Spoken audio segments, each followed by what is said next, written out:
성경 속에서 조선이라는 단어를 봤습니다. 그 말을 들은 순간 모두가 비웃었습니다. 하지만 2024년 프랑스 남부의 한 수도원에서 디지털 복원 중이던 사회문서에서 누군가 의도적으로 지운 문장 하나가 발견됩니다. 그들은 동방의 끝에서 별을 잃고 하늘에 재를 드렸다. 고고학자들은 말했죠.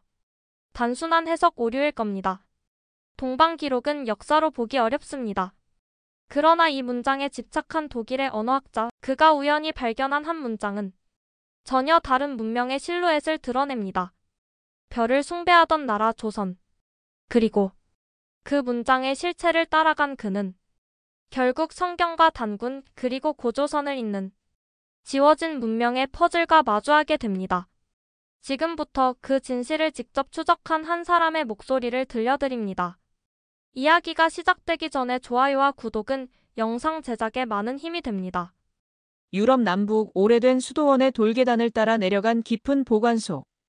햇빛이 들지 않는 그곳은 고대 문서와 양피지가 켜켜이 쌓인 고요한 장소였어요. 벽돌 사이로 스며든 이끼와 가끔 들려오는 물방울 소리만이 이 공간의 존재를 증명하고 있었죠. 그날 미카엘 슈나이더 박사는 누구보다 평소와 같은 태도로 사회문서, 디지털 복원 작업을 진행하고 있었습니다. 그는 고대 히브리어와 아람어에 능통한 언어학자로 수년간 성경 초기 필사본의 복원과 번역을 맡아온 인물이었어요. 그런데 그날 그는 이전과는 전혀 다른 문장을 발견하게 되었어요. 필사본 일부였지만 문장 전체가 명확하게 보존되어 있었고 그 내용은 지금껏 그가 접해온 성경 어느 본문과도 일치하지 않았습니다. 그 문장은 이렇게 쓰여 있었죠. 그들은 동방의 끝에서 별을 잃고 하늘에 재를 드렸다. 처음엔 단순한 해석 오류라 여겼지만 아무리 번역을 반복해도 본문의 문맥과 맞지 않았어요. 더군다나 해당 문장은 마치 누군가 의도적으로 감추려 했던 흔적처럼 주변 문장들과 달리 글자가 흐려져 있었습니다. 필사자의 손이 떨렸던 걸까? 아니면 누군가 일부러 문장을 덮어 지운 걸까? 그는 조용히 숨을 들이켰습니다. 미카엘은 한동안 눈을 감고 생각에 잠겼어요. 그리고 문득 자신의 조부가 생전에 자주 하던 말이 떠올랐습니다. 서쪽의 기록만을 믿지 마라.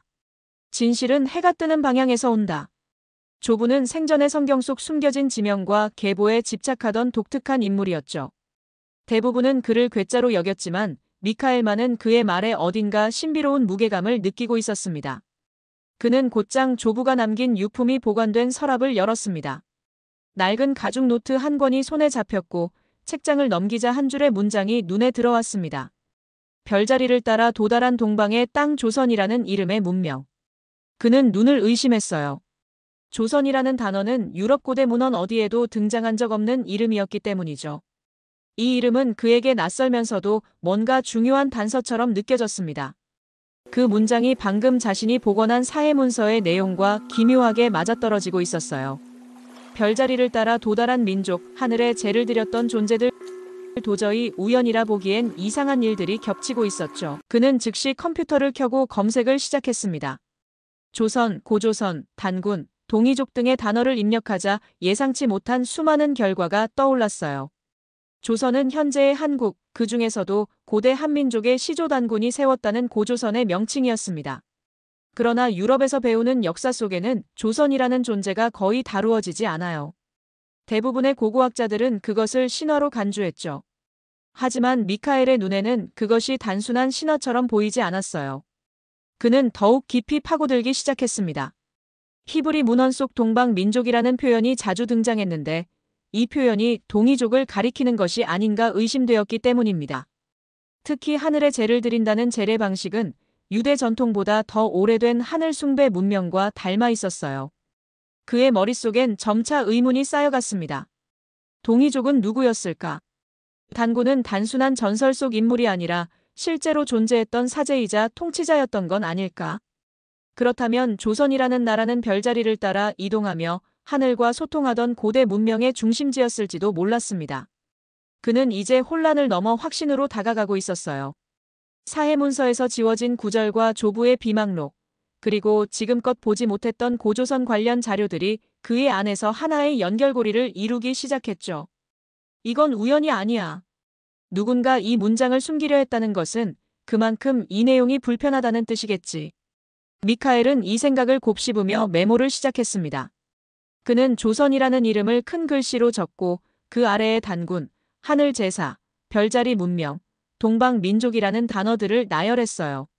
하나하나의 단어들이 퍼즐 조각처럼 맞물리며 그동안 감춰져 있던 고대 문명의 흔적이 모습을 드러내고 있었습니다. 그날 밤 그는 문서 보관소의 작은 연구실에서 혼자 오래도록 깨어 있었습니다. 촛불 아래에서 그는 새로운 연구 노트를 펼쳐들었죠.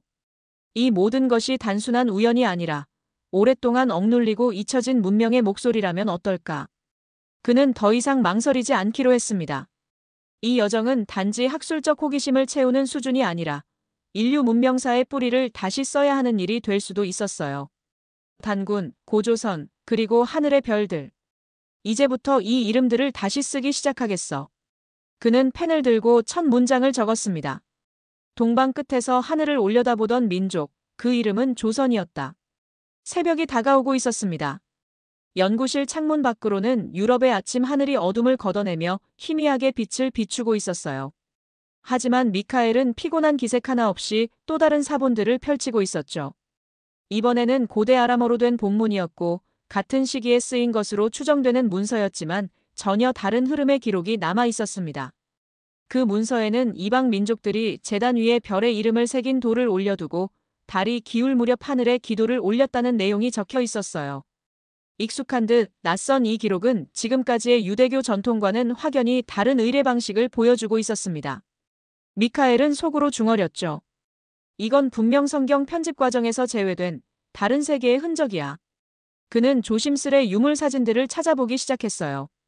주로 동유럽과 중앙아시아, 특히 연해주 지역에서 출토된 청동 유물들 중 일부가 눈에 들어왔습니다. 마치 기하학적 별자리 모양을 띠는 문양과 함께 정체불명의 기호들이 새겨져 있었어요. 그 순간 그는 확실하게 느꼈습니다. 이건 우연한 장식이 아니라 고대 천문 문명의 상징이었습니다. 그는 지난 학회에서 만났던 한국계 고고학자 김상일 박사의 이름을 떠올렸습니다.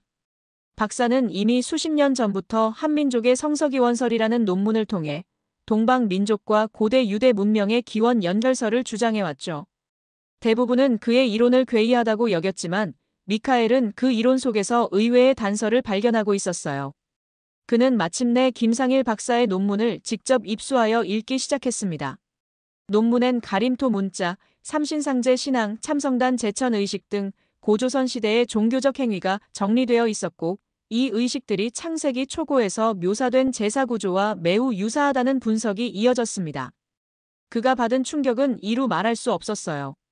설마 단군이 단순한 신화 속 존재가 아니라 진짜로 별을 해석하고 하늘에 제를 드리던 사제왕이었다면? 그는 순간 한 문장을 메모에 덧붙였습니다. 신화란 진실의 마지막 방패다. 그 문장을 적고 나서야 미카엘은 비로소 자신이 그동안 어떤 진실을 향해 다가가고 있었는지 분명히 깨달았습니다. 이 모든 것은 단지 고대 문서 해석이 아니었어요. 수천 년 전 인류 문명의 또 다른 축, 지워진 조선의 기억을 되살리는 여정이었습니다. 조부의 비망록과 사해문서에서 발견된 사라진 구절, 그리고 연해주 유물에 새겨진 별자리 도형까지. 미카엘 슈나이더 박사는 이제 더 이상 무시할 수 없었습니다. 그것은 단순한 역사적 우연이라기엔 너무 정밀하게 맞아떨어지는 일들이었어요. 그는 자신이 서 있는 이 자리에서 과거의 누군가가 그를 바라보고 있는 듯한 착각마저 들었습니다. 미카엘은 결심했어요. 이건 더 이상 서재에 앉아 고문서를 해독하는 일로 끝나지 않을 거라고요. 그는 블라디보스토크행 비행기 표를 끊었습니다. 단지 먼 나라의 한 도시가 아닌 잊혀진 진실의 문 앞에 다다르는 첫걸음이었죠. 도착한 연해주의 박물관은 크지 않았습니다. 외관은 노후했지만 내부에는 수천 년의 시간이 응축된 유물들이 조용히 잠들어 있었어요. 그는 안내를 받아 청동기 유물관으로 들어섰습니다. 거기서 그는 오랫동안 사진으로만 봤던 실물을 마주했어요. 청동 거울 한 점. 구리빛 거울 위에 새겨진 육각형 도형과 그 주변의 정체불명의 상형기호들. 그 조합은 그가 사해문서에서 읽은 천문 의례와 너무도 닮아 있었습니다. 그는 진열장 유리에 이마가 닿을 듯 가까이 다가갔습니다. 그 형상은 단순한 장식이 아니었어요. 도형 안의 육각 배치는 북두칠성과 그 주변 별자리 배열을 연상케 했고 그 곁을 감싸는 문양은 마치 고대 언어처럼 다가왔습니다. 그는 학예사에게 물었어요. 혹시 이 기호들의 해석이 가능한가요? 학예사는 조심스레 고개를 저으며 말했습니다. 정확한 해석은 없습니다. 하지만 한국의 고대 문자와 유사하다는 주장도 있긴 했죠. 그 말에 미카엘은 숨을 멈추었어요. 가림토. 그는 곧장 그 단어를 떠올렸습니다. 김상일 박사의 한민족 성서기원설에서 언급되었던 한민족의 상형 문자 체계. 아직 실체가 완전히 규명되지는 않았지만 일부 학자들은 가림토가 단군 조선 시대에 사용된 문자로 별자리와 천문 현상을 기록하기 위한 언어였다고 주장해왔어요. 그는 즉시 박사의 논문을 다시 펼쳐 읽기 시작했습니다.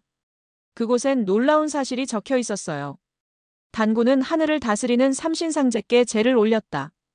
이 짧은 문장은 미카엘에게 전율을 안겼습니다. 자신이 복원한 사해문서의 문장, 하늘의 제를 드린 동방 민족과 똑같은 의미였기 때문이죠.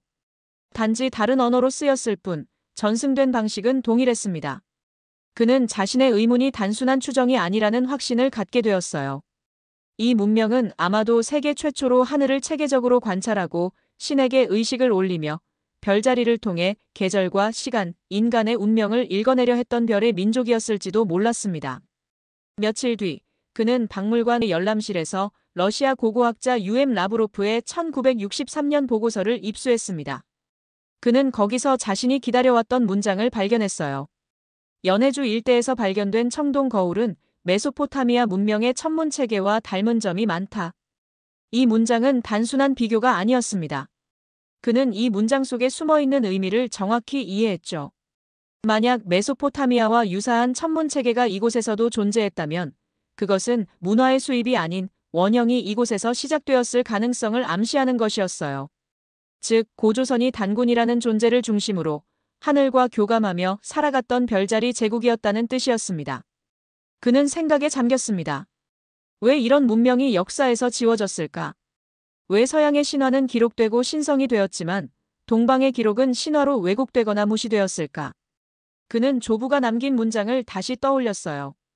해가 뜨는 방향에서 진실은 다시 돌아온다. 그는 강하게 확신하게 되었어요. 고조선은 단순한 신화가 아니었습니다.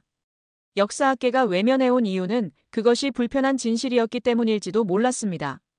만약 고조선이 고대 히브리 문명보다 앞선 천문 중심의 국가였다면 인류 문명의 서사가 완전히 바뀌게 되니까요. 박물관을 나서며 그는 조용히 말했습니다. 단군은 곰의 자손이 아니야. 그는 별을 해석하고 하늘에 제를 드리던 사제왕이었어. 이제 그는 이 진실을 알릴 준비가 되어 있었어요. 연구를 넘어 기억되지 못한 문명의 목소리를 전하기 위한 여정은 계속되고 있었습니다. 미카엘은 연해주 박물관에서 돌아오는 길에 내내 한 가지 생각에 사로잡혀 있었습니다.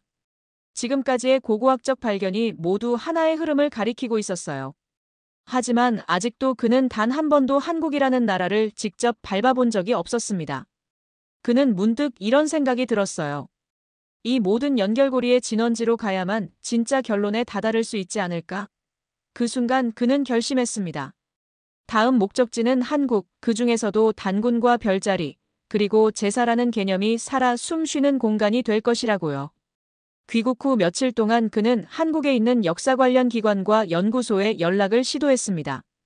대부분은 외국인의 요청에 반신반의하는 반응을 보였지만 한 민속학자가 미카엘의 문제의식을 흥미롭게 여겨 연구자 비자로 초청장을 보내주었어요. 그는 한국행 비행기 티켓을 손에 쥐고 조용히 미소 지었습니다. 비행기 안에서 그는 조부의 비망록을 다시 꺼내 읽었어요. 수십 년 전, 지금은 세상에 없는 한 노학자가 써내려간 그 문장은 여전히 선명했죠. 해는 동쪽에서 떠오른다. 진실도 마찬가지다. 인천공항에 도착한 미카엘은 예상보다 더 세련된 시설과 질서 있는 분위기에 놀랐습니다. 그는 처음부터 기대했던 고대 문명의 흔적이 아닌 현대적이고 정돈된 사회의 모습에 신선한 충격을 받았어요. 고조선이라는 과거와 대한민국이라는 현재가 과연 어떻게 연결될 수 있는지 그는 스스로에게 묻고 또 물었습니다. 며칠 후 그는 강화도의 만이산으로 향했습니다. 그곳은 단군이 하늘에 제를 올렸다는 참성단이 위치한 산이었어요. 산 정상까지 오르는 길은 험하지 않았지만 묘한 긴장감이 그를 지배했어요. 꼭대기에 도착했을 때 그는 입을 다물 수 없었습니다. 고요한 자연 속에 덩그러니 놓인 돌재단, 그리고 하늘을 향해 열린 듯한 공간감. 미카엘은 무릎을 꿇듯 앉아 재단 앞에 조용히 손을 얹었어요. 이 돌 위에 진짜로 수천 년 전 사람들이 별을 바라보며 기도했을까? 그의 눈에는 과거와 현재가 겹쳐졌습니다. 고조선이라는 이름은 신화 속으로만 존재했던 것이 아니었어요. 그것은 진실을 감싸고 있던 껍질, 이제껏 아무도 열지 못했던 기억의 상자였던 셈입니다. 그는 노트에 이렇게 적었습니다. 지금 나는 지워졌던 문명과 재회하고 있다. 프랑스 파리 유네스코 문명교차 포럼 개막일. 전 세계 30개국에서 모인 학자들이 각국의 전통 복장을 입고 대기실을 오가는 가운데 미카엘 슈나이더 박사는 조용히 단상 뒤쪽에서 자신의 자료를 점검하고 있었습니다. 사람들의 웅성거림, 조심스러운 웃음소리, 그리고 현장 취재진의 셔터 소리가 복도에 가득했어요. 하지만 그에게는 오직 하나의 목적만이 있었죠. 고조선이라는 이름으로 알려진 문명, 단군이라는 존재가 단순한 신화가 아니라는 사실을 증명하는 일이었습니다. 드디어 무대 조명이 켜지고 사회자가 그를 소개했습니다.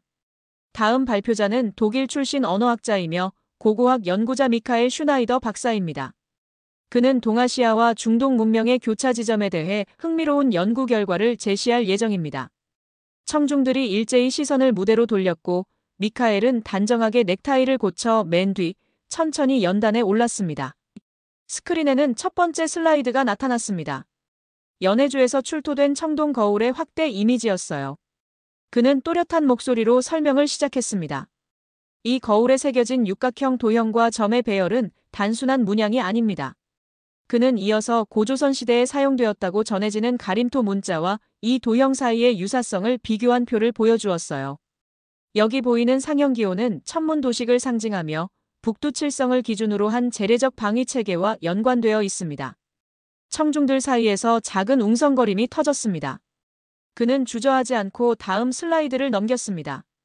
이번엔 참성단의 항공사진이 화면을 채웠습니다. 이곳은 한국 강화도에 위치한 참성단입니다.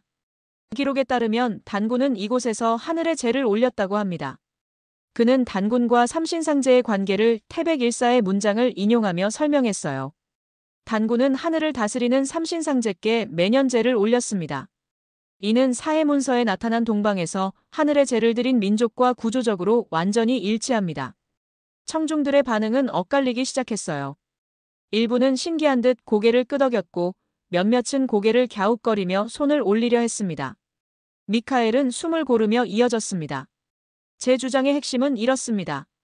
고조선은 신화가 아니라 천문을 중심으로 한 실제하는 문명이었습니다. 단군은 곰의 자손이 아니라 하늘을 읽고 제사를 주관한 사제왕이었습니다. 그 순간 한 유럽 고고학자가 자리에서 일어나 손을 들었습니다. 이 자료들이 흥미롭다는 점은 인정합니다. 그러나 정통 역사학의 기반 위에 놓일 만큼 검증이 충분한가요? 곧 이어 이스라엘계 종교학자도 손을 들고 말했어요. 당신이 말하는 제사의 구조는 우리가 알고 있는 유대 의례와는 차이가 있습니다.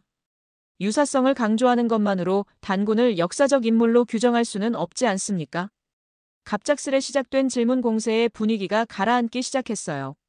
일부 참석자는 수군거렸고 미카엘은 무대 위에서 순간 멈칫했습니다. 그 순간 포럼 주최 측이 작은 쪽지를 전달했습니다. 이 발표는 일정상 더 이상의 질문을 받을 수 없습니다. 추후 검토 후 후속 세션 여부를 결정하겠습니다. 그는 침착하게 마무리 멘트를 준비하며 천천히 고개를 들었습니다. 진실은 늘 편한 형태로 다가오지 않습니다. 그러나 우리가 그 진실을 마주할 용기를 낼 때 새로운 문명이 시작됩니다. 무대를 내려오는 그의 발걸음은 무거웠습니다. 발표 이후 언론의 반응도 냉담했어요. 몇몇 언론은 괴짜 학자의 허황된 주장이라며 그의 논문 제목을 비꼬았고 후원 중단을 선언한 연구단체도 있었죠. 호텔로 돌아온 미카엘은 조용히 침대에 누웠습니다. 잠이 오지 않는 밤, 그는 조부의 비망록을 다시 꺼내들었어요. 동방의 끝, 잊혀진 제사 문명의 시작점 조선. 그는 눈을 감고 참성단 위에 떠 있었던 별 하나를 떠올렸습니다. 그 별은 단순한 천체가 아니었어요. 기억의 등불이자 침묵해온 진실의 파편이었죠. 바로 그때 그의 휴대전화에 메시지 하나가 도착했습니다. 한국의 한 연구소에서 공동 연구를 제안하고 싶다는 내용이었어요. 그는 미소를 지으며 다시 일어났습니다. 진실은 지워지지 않는다고 그는 믿었습니다. 창밖엔 파리의 새벽이 서서히 밝아오고 있었습니다. 도시의 불빛은 아직 꺼지지 않았지만 고요한 어둠이 그의 마음엔 오래 머물고 있었어요. 미카엘은 조용히 커튼을 걷고 침대에 앉아 노트를 펼쳤습니다. 자신이 발표한 내용을 다시 하나씩 되짚으며 떠올렸어요. 돌에 남겨진 문양, 사회문서의 문장, 그리고 참성단의 위치와 별자리까지. 모든 것이 너무도 명확하게 연결되어 있었지만 그것을 인정하는 사람은 극히 드물었죠. 그는 그 점이 아팠습니다. 학문은 논리와 증거를 바탕으로 해야 한다고들 말하지만 현실은 언제나 관념과 권위의 경계 속에서 굳어져 있었어요. 기존의 해석과 충돌하는 새로운 관점은 배척당하기 쉬웠고 전통을 거스른다는 이유만으로 괴이한 상상력이라 낙인 찍히기 마련이었습니다. 그조차 알고 있었어요. 그러나 직접 눈으로 보고 마음으로 느낀 진실을 외면하는 건 그 자신을 배신하는 일이었습니다. 메일을 보낸 한국의 무명 연구자는 짧은 문장 속에 많은 뜻을 담고 있었어요. 느끼고 있었다는 표현은 단순한 지식이 아니라 오랜 시간 마음 깊이 품고 있던 체험에서 우러난 공감이었죠. 미카엘은 그런 연구자가 있다는 사실만으로도 세상과 단절되지 않았다는 위안을 얻었습니다. 그는 서서히 계획을 세워갔습니다. 유럽의 학회에 계속 매달리는 건 더 이상 의미가 없다고 판단했어요. 대신 한국의 대학과 연구소, 박물관, 사학자들에게 직접 연락해보고 싶었습니다. 그는 직접 조선의 흔적을 밟고 기록을 보고 그 현장에 선 사람들의 목소리를 듣고 싶었어요. 그는 연구 자료들 사이에서 단군이 하늘에 재를 올렸다는 기록을 다시 읽었습니다. 단지 상징이나 신화가 아니라 별의 움직임을 이해하고 우주의 질서를 체계화한 문명이 동방에 존재했다는 사실이 점점 더 분명해졌어요. 이 문명은 비록 세계사의 중심에서 밀려났지만 잊히지 않은 기억으로 바위와 별 사이에 남아있었죠. 그들이 외면해도 이 기억은 돌 속에 남아있었어요. 미카엘은 그렇게 스스로를 다독였습니다. 그리고 결심했어요. 이제 자신이 갈 곳은 강의실이 아니라 산과 별과 유물 속에 살아있는 또 다른 진실의 무대, 바로 한반도라는 땅이었습니다. 몇 주 후 인천공항에 도착한 미카엘은 비행기 트랩을 밟고 나서며 찬 공기를 들이마셨습니다. 한국은 그에게 단지 연구 대상이 아닌 직관과 확신이 교차하는 땅이었습니다. 유럽 학계가 외면한 그 단서들은 바로 이곳에서 되살아날 수 있다고 믿었어요. 처음 밟는 동방의 땅은 생각보다도 더 정돈되어 있었고 안내 표지판 하나까지도 논리적으로 배열되어 있어 놀라움을 자아냈습니다. 그는 자신이 상상했던 신화적 동양이 아닌 첨단 기술과 질서, 전통이 조화를 이루는 실제적 문명 앞에 서 있다는 사실을 실감했어요. 그는 공항에서 시간을 허비하지 않았습니다. 도착 당일 곧장 강화도로 향했죠. 그가 찾은 곳은 수천 년 전 단군이 하늘에 재를 올렸다고 전해지는 만이산 정상의 참성단이었습니다.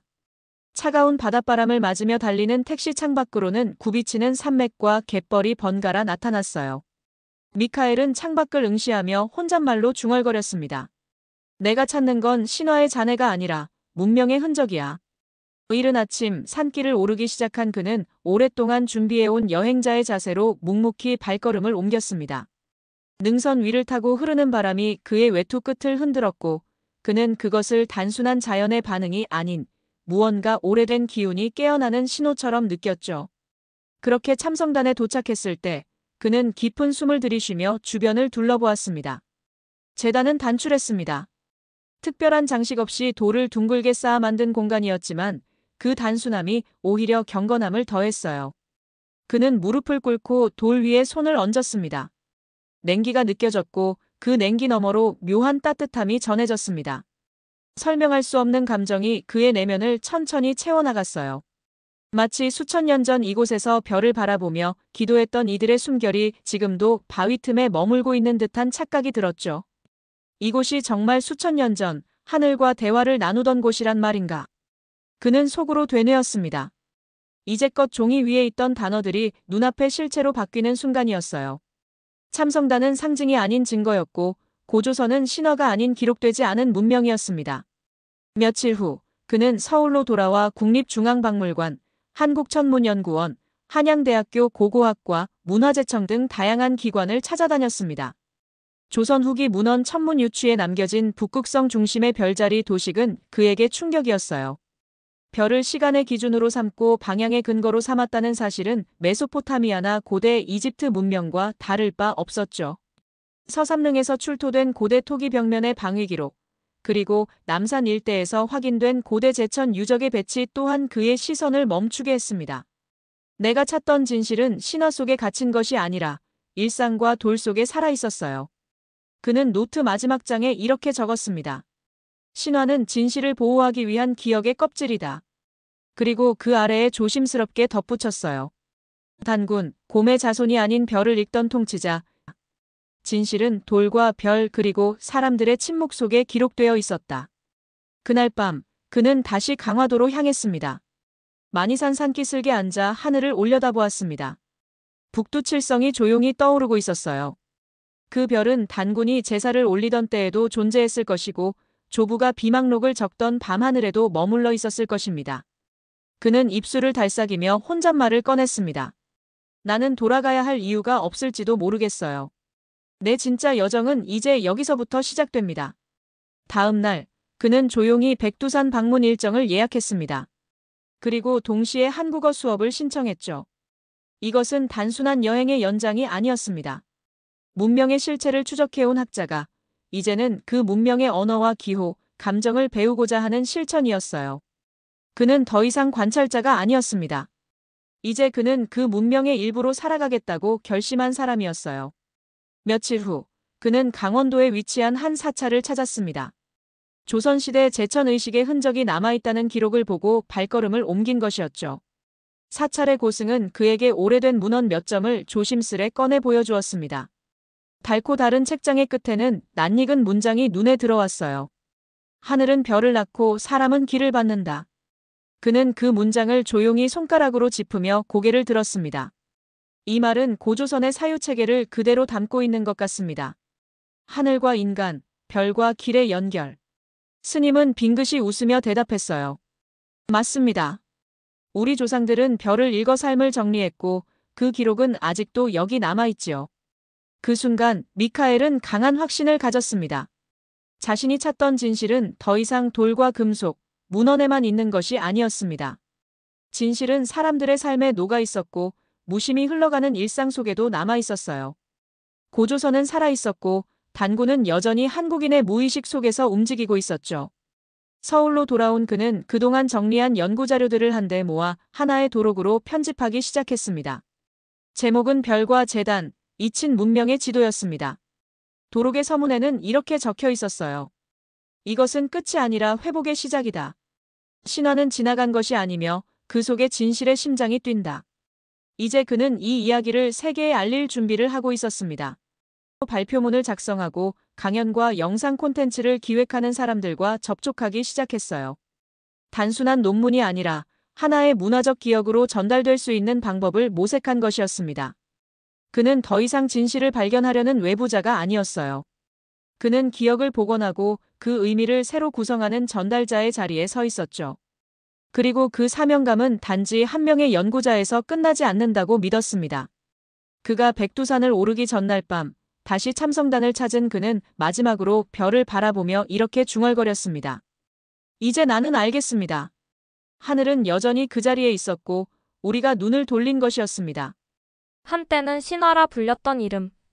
단군 그리고 고조선. 하지만 이제 우리는 그 이름을 역사의 질문으로 다시 마주하고 있습니다.